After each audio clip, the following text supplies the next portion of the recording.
आज के क्लास में गुटनिरपेक्ष आंदोलन के बारे में आप सबों को मैं बताने जा रहा हूं कि गुटनिरपेक्ष आंदोलन क्या था, इसकी शुरुआत कैसे हुई, गुटनिरपेक्ष आंदोलन का इतिहास क्या है। समझ रहे जी? Yes sir. गुटनिरपेक्ष आंदोलन का जन्मदाता भी आप कह सकते हो तो भारत ही है। समझ रहे?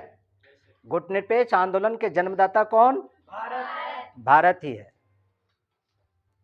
और गुटनिरपेक्ष आंदोलन की शुरुआत कोई संजोग नहीं है, कोई संजोग नहीं है, बल्कि गुटनिरपेक्ष आंदोलन की शुरुआत जो है ना, एक प्रयोग कह सकते हैं, प्रयोग है। और इसकी प्रासंगिकता आज के वर्तमान परिप्रेक्ष्य में भी है।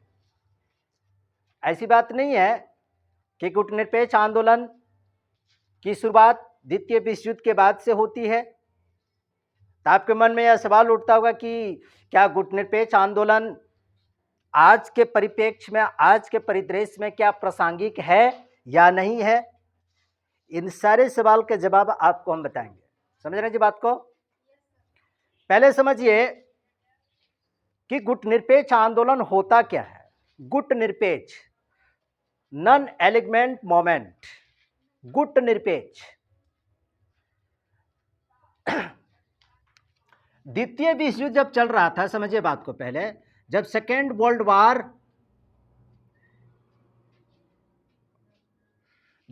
वर्ल्ड वार चल रहा था, दुनिया कितने गुटों में विभक्त था जी? दो गुट में विभक्त था, है ना? दो गुट में विभक्त था। एक गुट जो था वह अमेरिका था, एक गुट जो था अमेरिका था, अमेरिका, एक गुट अमेरिका था जो पूंजीवादियों का नेतृत्व कर रहा था, और एक गुट जो था वह सोवियत संघ था। कौन था? सोवियत संघ था। एक गुट सोवियत संघ था जो समाजवादी गुट का नेतृत्व कर रहा था। समझ रहे बात को? समाजवादी गुट का नेतृत्व कर रहा था। लेकिन जब द्वितीय विश्व युद्ध सब 1945 में जब शुरू, ये कब खत्म हो गया? 1945 में जब द्वितीय विश्व युद्ध जब समाप्त हो जाता है, तो द्वितीय विश्व युद्ध समाप्त हो जाने के बाद कौन सा युद्ध की शुरुआत हो जाती है? शीत युद्ध की शुरुआत हो जाती है, कोल्ड वार की शुरुआत हो जाती है। समझ रहे बात को? अब यहां पर देखिए, द्वितीय विश्व युद्ध के समय बहुत सारा देश अमेरिका के साथ था, और बहुत सारा देश किसके साथ था? सोवियत संघ के साथ था। पाछे पाछे एकदम था क्या? तो इसके भी समर्थक में बहुत सारे देश थे, इसके भी समर्थक में बहुत सारे देश थे। लेकिन द्वितीय विश्व युद्ध जैसे समाप्त होता है ना, द्वितीय विश्व युद्ध जैसे समाप्त होता है, तो एशिया और अफ्रीका, क्या? एशिया, है ना जी? एशिया और कहां का? अफ्रीका। एशिया और अफ्रीका, ये दोनों महादेश है कि नहीं? कितने महादेश है दुनिया में? 7 महादेश है। सबसे बड़ा महादेश एशिया महादेश। भारत किस महादेश में है? एशिया महादेश में है। तो जैसे ही द्वितीय विश्व युद्ध समाप्त हो जाता है, तो कुछ गुट जो था अमेरिका के नेतृत्व में था, कुछ था सोवियत संघ के नेतृत्व में। लेकिन जैसे ही समाप्त होता है सेकेंड वर्ल्ड वार, तो इसके देश में जितने भी सारे देश थे, इसके भी पक्ष में जितने भी सारे देश थे, अर्थात एशिया के कुछ देश और अफ्रीका महादेश के कुछ देश, एशिया महादेश का भी कुछ देश और अफ्रीका महादेश का भी कुछ देश, जो अभी तक इसके साथ में था। अभी लोग छोटा लोग क्या समझने लगा जानते हो? कि सेकेंड वर्ल्ड वार में भी हम लोगों को मतलब पूरी तरह से एकदम तबाह कर दिया है। फर्स्ट वर्ल्ड वार में भी हम लोगों को तबाह किया था। जितना भी सारे जो विकासशील और छोटा छोटा राष्ट्र जो था एशिया और अफ्रीका का, समझ रहे जी? तब द्वितीय विश्व युद्ध जैसे समाप्त होता है, तो एशिया के कुछ देश और अफ्रीका के कुछ देश इससे क्या हो जाता है? अलग हो जाता है। इससे क्या होता है? अलग हो जाता है। सोवियत संघ से भी अलग होता है और अमेरिका से भी अलग हो जाता है। मतलब क्या हो जाता है, नवोदित राष्ट्र आप कह सकते हैं, नवोदित राष्ट्र, नवोदित राष्ट्र। नवोदित राष्ट्र का मतलब क्या हो गया, जो अमेरिका से छिटक के जो अलग हो गया, सोवियत संघ से भी छिटक करके कुछ देश क्या हो गया, अलग हो गया।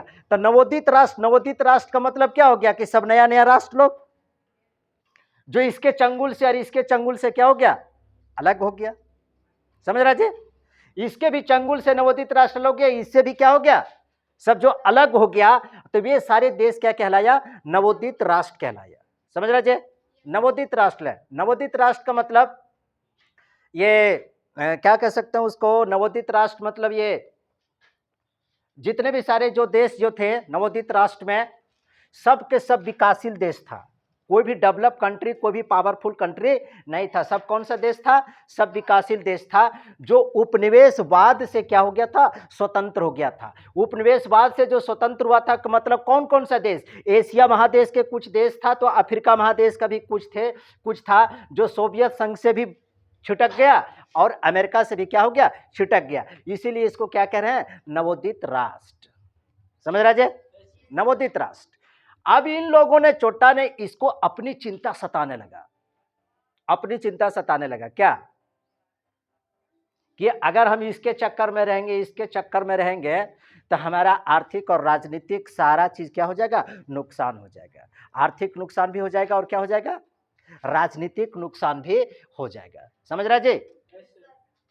अब ये नवोदित राष्ट्रों को क्या होने लगा कि चिंता सताने लगा, चिंता क्या, चिंता सताने लगा, चिंता सताने लगा। चिंता किस बात की सताने लगा,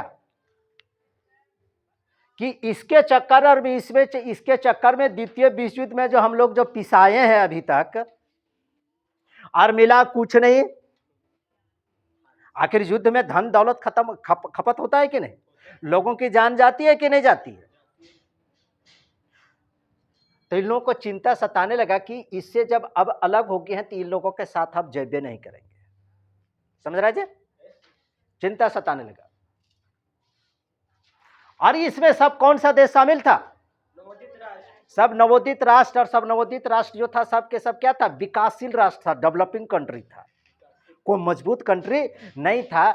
जो द्वितीय विश्व युद्ध के दौरान क्या हो गया था, इन लोगों का एकदम बिल्कुल हालत एकदम पतला हो गया था, हालत एकदम खस्ता हो गया था।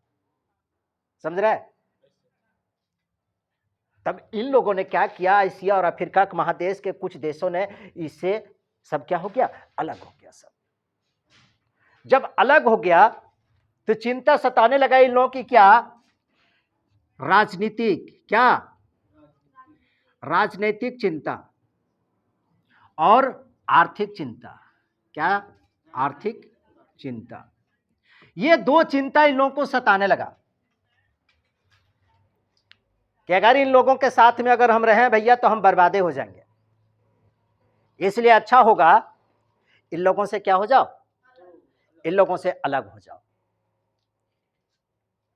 तो ये जो है ना, ये आप इसको कह सकते हैं गुट निरपेक्ष आंदोलन का जन्म यहां से हो रहा है। गुट निरपेक्ष आंदोलन की शुरुआत यहां से आप कह सकते हैं, यहां से इसकी शुरुआत हो रही है। समझ गया। अब इन लोगों ने क्या फैसला लिया, अब द्वितीय विश्व युद्ध जैसे समाप्त हो जाता है कि शीत युद्ध भी शुरुआत हो जाती है, शीत युद्ध की शुरुआत होती है।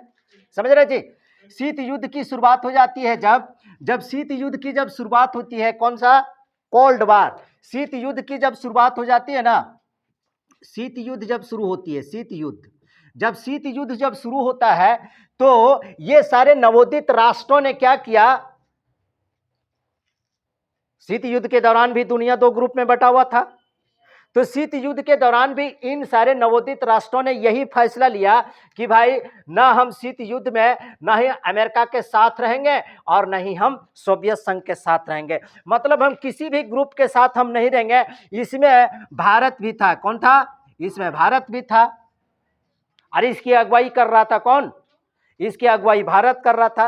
अर्थात कहने का मतलब यहां पर गुट, गुट का मतलब क्या हो गया? ग्रुप। ना अमेरिका के ग्रुप में, ना सोवियत संघ के ग्रुप में, हम किसी भी ग्रुप में शामिल नहीं होंगे। कब? शीत युद्ध में हम किसी भी ग्रुप में शामिल नहीं। यह किसका फैसला था? एशिया और अफ्रीका महादेश के कुछ ऐसे देश थे जो नवोदित राष्ट्र था। शीत युद्ध के दौरान इन लोगों ने यह फैसला लिया कि ना हम इस गुट के साथ शामिल होंगे, ना ही इस गुट के साथ शामिल होंगे। मतलब गुट निरपेक्ष, और इसमें एक भारत भी था, गुट निरपेक्ष की हम किसी भी ग्रुप में शामिल नहीं होंगे। तो गुट निरपेक्षता का मतलब, गुट निरपेक्षता का मतलब कि किसी भी गुट में, दुनिया के किसी भी महाशक्तियों के ग्रुप में हमको शामिल नहीं होना है। तो इसको कहते हैं क्या? गुट निरपेक्ष आंदोलन। गुट निरपेक्ष आंदोलन कहने का मतलब हम किसी भी गुट में तो हम शामिल नहीं होंगे, किसी भी ग्रुप में हम शामिल नहीं होंगे, न ही उसकी हम निंदा करेंगे, न ही उसका हम समर्थन करेंगे, बल्कि तो सिर्फ हम क्या करेंगे? शांति के लिए हम अपील कर सकते हैं, ना किसी का समर्थन कर सकते हैं, ना ही आलोचना कर सकते हैं, ना ही मदद कर सकते हैं। भारत ने इसी को किया। अर्थात एशिया और अफ्रीका के जितने भी सारे जो नवोदित राष्ट्र जो था ना सोवियत संघ के गुट में गया और नहीं अमेरिका के गुट में गया, ये लोग गया ही नहीं, मतलब किसी भी ग्रुप में शामिल नहीं हुआ। तो गुट निरपेक्ष आंदोलन की शुरुआत यहीं से होती है। देखिए तो चला गया क्या? तो गुट निरपेक्ष आंदोलन की शुरुआत यहीं से होती है। यहां तक बात समझ में आ गई। अब यहां पर आपको यह समझना है कि आखिर गुट निरपेक्ष आंदोलन की जब शुरुआत जब हुई और इसका जो इतिहास है, इसकी जो इतिहास कह सकते हैं, तो इसकी जो इतिहास है कहां से? द्वितीय विश्व युद्ध से इसका जन्म होता है। समझ रहे जी? द्वितीय विश्व युद्ध से जब यह विचार जब आ गया कि नहीं हम गुट निरपेक्ष रहेंगे, तो भले या इसकी पहली बैठक कब हुई, इसमें शुरुआत में कितने सारे सदस्य देश थे, कौन इसका नेतृत्व किया था, ये तमाम तरह की चीजें आपके मन में सवाल उठता होगा। तो आइए आप जानते हैं कि गुट निरपेक्ष आंदोलन की जो नींव अभी तक जो रखा गया था वह कहां पर? द्वितीय विश्व युद्ध के बाद से हुआ था। लेकिन अब यहां पर देखिए, बाडुंग, इसकी शुरुआत जो होती है कहां से? बाडुंग, बाडुंग, बाडुंग। बाडुंग एक शहर है। बाडुंग क्या है? एक शहर है। कहां पर है ये बाडुंग? इंडोनेशिया में। इंडोनेशिया, इंडोनेशिया का एक शहर है। इंडोनेशिया बहुत बड़ा देश है। इंडोनेशिया क्या है कि इंडोनेशिया के एक शहर है कौन? बाडुंग। समझ रहे जी? यहां पर सबसे पहले बाडुंग में सन 1955 में, कब? 1955 में, 1955 में प्रथम सम्मेलन। कब? प्रथम सम्मेलन, प्रथम सम्मेलन। यह गुट निरपेक्ष आंदोलन की शुरुआत करने के लिए बाडुंग में, बाडुंग एक शहर है जो कहां पर है? इंडोनेशिया में है, और समय है सन 1955 ईस्वी में। सन 1955 ईस्वी में बाडुंग में प्रथम गुट निरपेक्ष सम्मेलन बुलाया गया। क्या बुलाया गया? प्रथम गुट निरपेक्ष सम्मेलन बुलाया। कब बुलाया गया? बोलता क्या ना जी? सन 1955 ईस्वी में। समझ रहे जी बात को? अभी तक देखिए, गुट निरपेक्ष आंदोलन के पहले सम्मेलन हमने बताया कि सन 1955 ईस्वी में बाडुंग में, इंडोनेशिया का एक शहर था, वहां पर शुरू किया गया। इसकी सूत्रपात होती है कहां से? बाडुंग शहर से। याद रहेगा ना जी? बाडुंग, बाडुंग किस देश में है? इंडोनेशिया देश में। अब आते हैं कि सन 1956 ईस्वी, सन 1956 ईस्वी में क्या होता है इसे देखिए। सन 1956 ईस्वी में यह घटना घटती है, कौन सी? अब सोचा सबसे पहले कहां? बाडुंग शहर में, सन 1955 ईस्वी में। अब इसकी प्रक्रिया चलती है कि इसका शुरुआत कैसे किया जाए, इसकी स्थापना किया जाए। तो एक साल के बाद तुरंत क्या? सन 1956 ईस्वी में, सन 1956 ईस्वी में भारत के प्रधानमंत्री नेहरू, भारत के प्रधानमंत्री नेहरू और युगोस्लाविया, कहां के? युगोस्लाविया,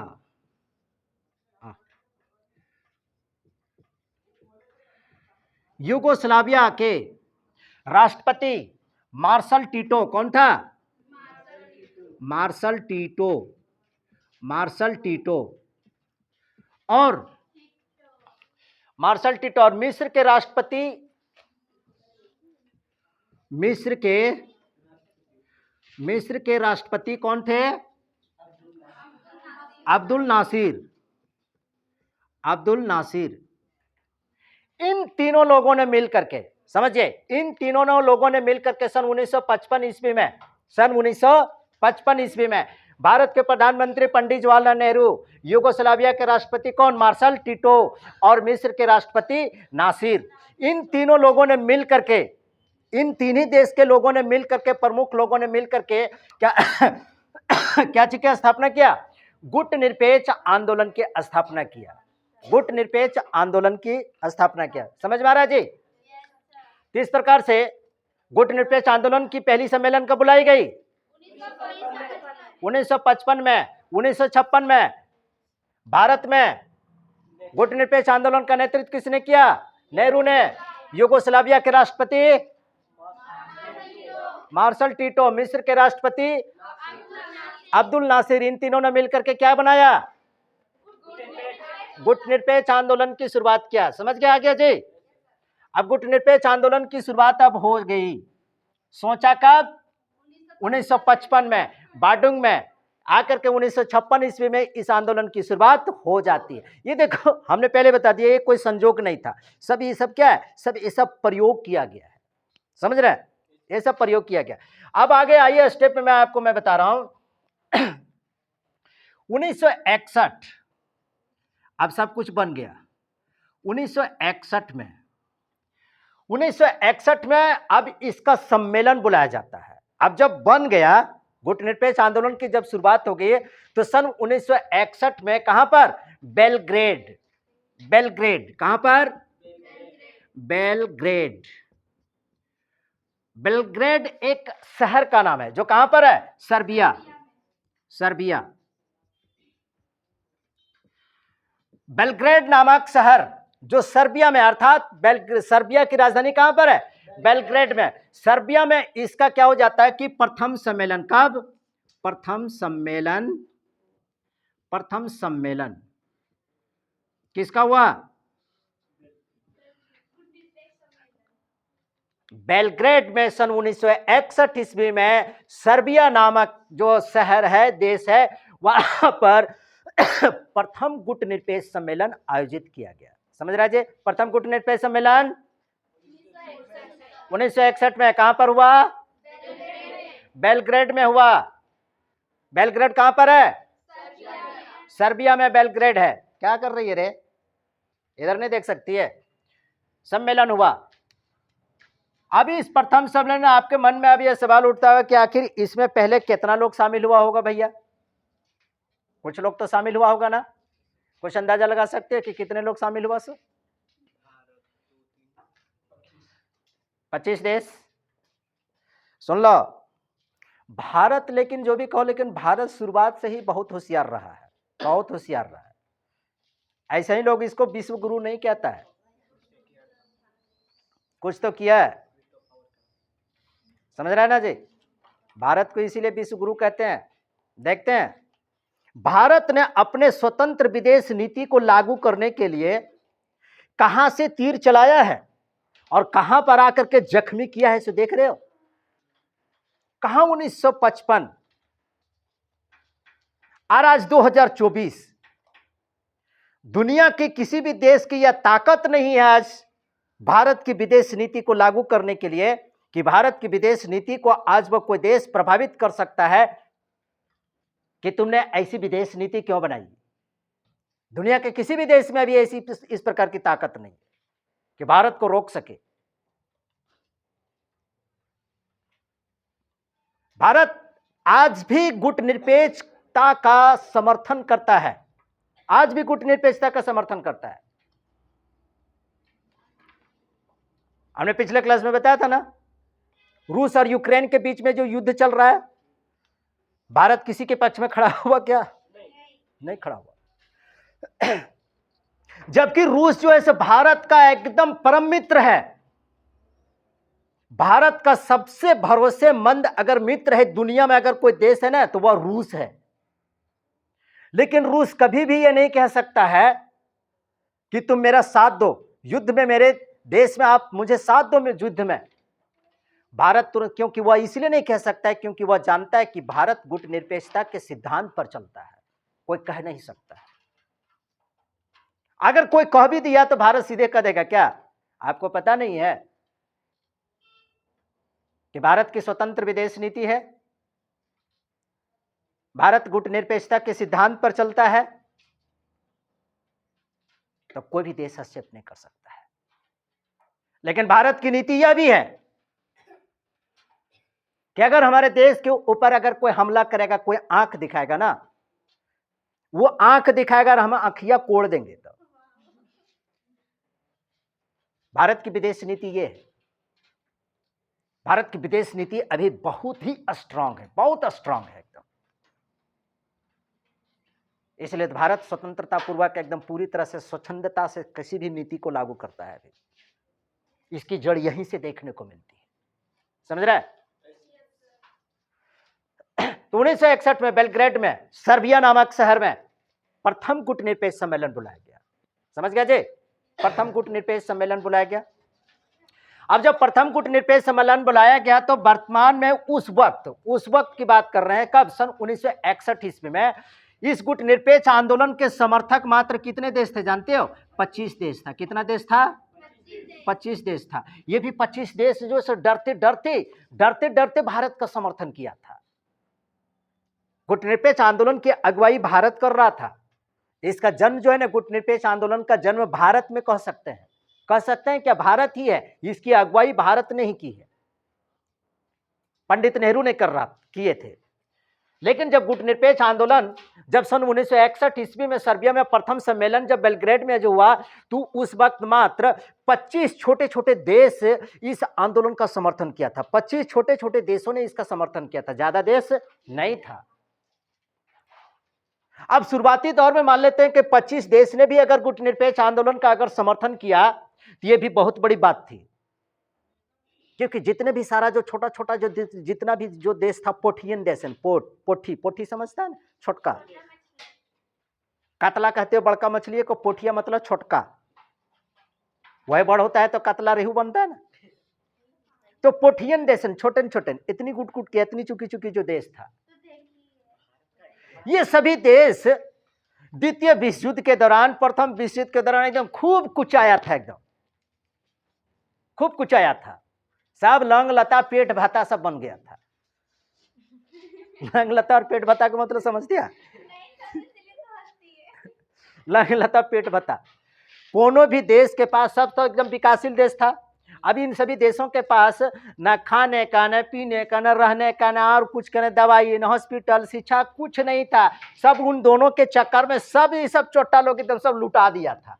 अब जब बाद में जब सब कुछ लुटा दिया, तब लोगों के होश में आया, ही छोटा छोटा देश को, ये 25 देश को तब होश में आया कि रे बेटा, अब तो सब तो हम तो लूट गया मेरा, अब पछताने से क्या होगा? चिड़िया चुग गई खेत, तो पछताने से क्या होगा? सब तो लुटा गया है। तब भारत ने जो गुटनिरपेक्ष नीति के सिद्धांत को जब बताया, तब उसके कान में जू रेंगने लगा कि बात ठीक कहता है, बात ठीक कह रहा है गुटनिरपेक्ष आंदोलन का जन्मदाता पंडित नेहरू, कि भैया ना अमेरिका के चक्कर में पड़ो, ना ही सोवियत संघ के चक्कर में पड़। वो लोग दोनों हाथी है, हाथिया मरियो जाएगा ना, तैयो मोरलहा में भी क्या होगा? दूसरा जानवरा से ऊंचे रहेगा। तो नहीं छोटे छोटे देश है, मर जाएगा ना तो बस मिट्टी में ही मिल जाएगा, कोई पूछने वाला नहीं रहेगा। ये छोटे छोटे देश को, इन लोगों को ना दिमाग में बात यह धंस गई कि बात ठीक बोल रहा है, कि इन दोनों देशन के चक्कर में हम तो एकदम सब तो एकदम बर्बाद हो गए। एक काम करो, सब अलग हो जाओ उससे हम लोग। तो सब तो अलग नहीं हुआ, लेकिन कुछ देश जो अलग हुआ, वो अलग होकर के किस आंदोलन में शामिल हो गया?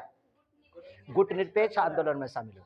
और ये शुरुआती दौर में कितना देश ने इसका समर्थन किया? लगभग 25 देश ने इसका समर्थन किया, 25 देश।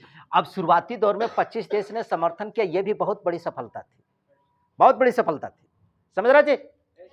25 देश ने, और ये सारे 25 देश में बार बार करना, कौन लोग था?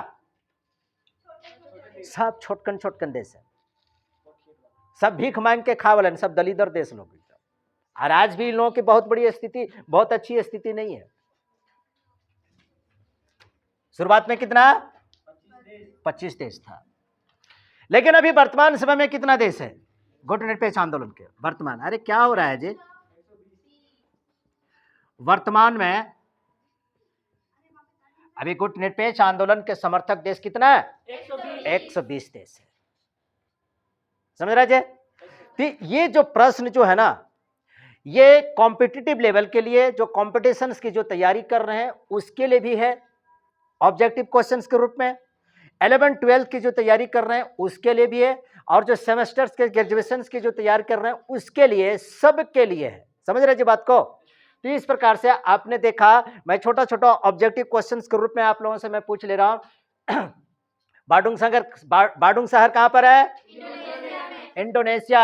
1955 में प्रथम सम्मेलन हुआ था, किसका? गुटनिरपेक्ष सम्मेलन, प्रथम सम्मेलन हुआ था। मतलब विचार विमर्श करने के लिए लोग बैठल थे, करे मेरे मन में ऐसा विचार आता है, क्या करोगे? तो विचार तीनों को मिल गया, नेहरू का, पंडित नेहरू का और इसका अब्दुल नासिर का, इन तीनों का विचार मिल गया। तो सन आ गया सन 1961 ईस्वी में, बैठ के तीनों लोगों ने क्या कर दिया, इस आंदोलन का गठन कर दिया कि भैया जो लूल लंगर ठूठ नाकट जहना जितना भी सारा जो देश जो बच गया ना, सब मेरे साथ आओ, किसी के साथ मत जाओ, कोई किसी की भलाई नहीं कर देगा। अपना देखो, अपना राजनीतिक और अपना आर्थिक मजबूत करो, स्थिति को मजबूत करो। समझ रहे जी?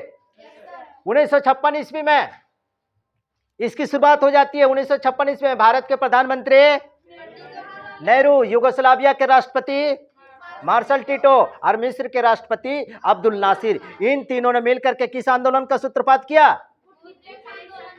गुटनिरपेक्ष आंदोलन की सूत्रपात किया।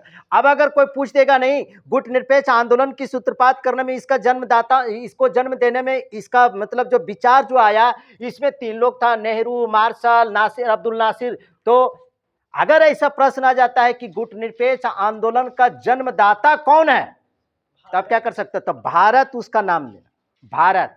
विचार भारत का ही था, विचार किसका था? पंडित नेहरू का ही था। इन लोग दोनों ने फिर इसके विचार का समर्थन किया, तीनों लोगों ने मिलकर के इस आंदोलन का गठन कर दिया था। समझ गया जी? प्रथम गुटनिरपेक्ष आंदोलन जब स्थापित हो गया, कब हुआ? 1961 ईस्वी में। कहां पर हुआ था? बेलग्रेड। बेलग्रेड कहां पर है? सर्बिया में। यह प्रथम बार जब गुटनिरपेक्ष सम्मेलन जब हुआ तो उसमें कितने देशों ने समर्थन किया था? मात्र 25 देशों ने।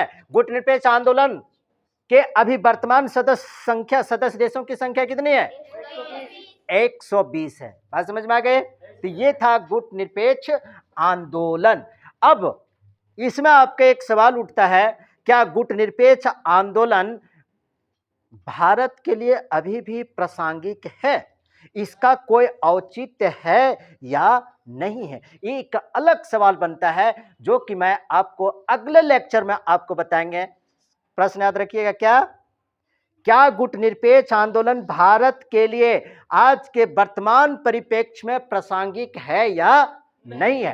प्रासंगिक कहने का मतलब यह आंदोलन भारत के लिए आज भी उतना ही कारगर है या बेकार हो गया, फालतू का है ये? तो मैं आपको थोड़ा सा संकेत दे देता हूं कि आज भी प्रासंगिक है, इसकी उपयोगिता भारत के लिए आज भी है। समझ गए? चलिए ठीक है।